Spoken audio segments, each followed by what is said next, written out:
How to lead by example. There are many important rules to keep in mind when you're trying to become an effective leader.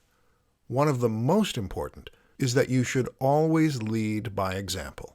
In other words, don't adopt the do as I say, not as I do mentality.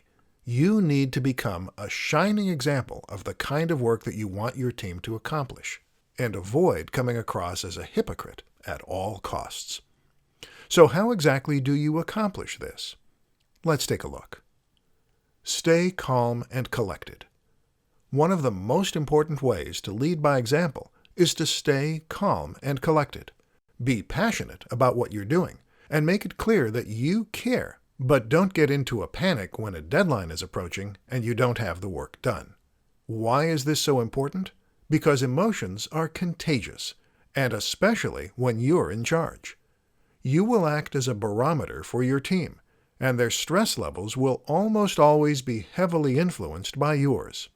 If you want them to keep calm and carry on, you have to do that first. Never ask someone to do something you wouldn't do yourself. Leading by example is not just a matter of acting correctly. It's also a case of demonstrating that you are willing and able to do all the things that you are asking your team to do. The most obvious example of this would be working late in an office, or avoiding taking a vacation on a certain day. If you have one rule for your team and another for yourself, then you won't look like a team player, and it will come across that you're only out for yourself. Guess what? When you're out for yourself, your team will follow suit and act the exact same way. Don't blame a higher-up. Sometimes, being a leader means passing the buck. You get told by the CEO that you need to meet a certain target, even if that means working late, and then it's your job to pass that charming news on to your team.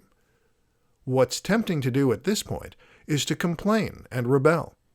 You want your team to like you, and so you want them to know that this order did not come from you. The obvious answer?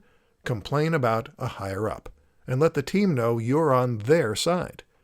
Except all you're doing here is setting a precedent for rebellion and putting everyone in a bad mood. Be professional and worry less about being liked.